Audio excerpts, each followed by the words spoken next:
Meghan Triplett is standing by with the Courtside report. And Megan, Frank, and I have already talked about the potential for some exciting play from these young Nets and new Nets tonight. Now, Sean Marks probably didn't envision these guys even a week or two ago, but there's a new vision for Marks and the Nets. Tell us about that. Yeah, Bob, when you come into tonight, it does feel like this Nets organization is starting off this new chapter.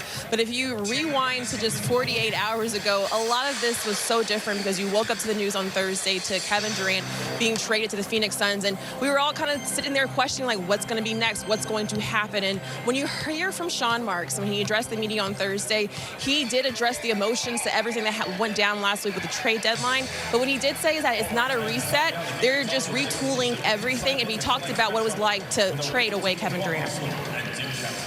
I think more importantly is to realize what Kevin did for this franchise and to thank him. And, you know, I mean, without a doubt, he'll be missed, you know, and I mean, we'll feel his presence, you know, in here because what he brought to the, whether it was the locker room or the practice facility, you know, that work ethic and that competitive spirit, I've never seen anything like it. So, I mean, I think that's contagious.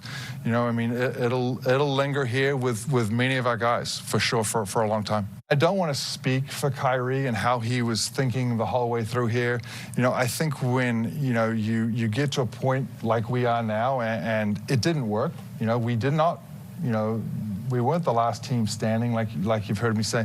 I think it's easy to reflect and go back and say, well, this, that, or the other, and so forth, and whether it's point fingers or what have you. You know, I think we have to internally look at, you know, hey, did we do everything we could have done? Could we have done more? Sure, but I think that's on everybody. That's on the individual, that's on the team, that's on the organization. So, again, I don't want to speak for Kyrie, you know, and I wish nothing but he and his family all the best. This front office and this organization, and honestly with Joe and Clara, that have shown the ability to put full resources behind, you know, making, you know, Brooklyn a championship contender, and that's exactly what the goal is going to be moving forward here.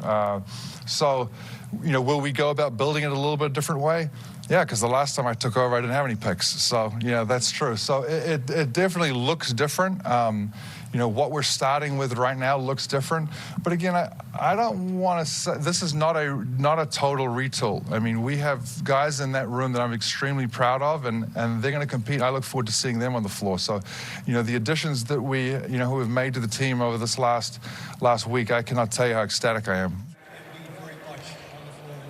And, Bob, as you hear Sean Marks say he's ecstatic, he did admit that the emotions on Thursday, he woke up sad with the news about Kevin Durant. He did say that there's a limit to how many times you can ask a player to stay, but they did what's best for every single party. Sean Marks added that the expectation is still that this team can make it into the playoffs and can win a championship. And he said that they have looked at the 4 new guys additions.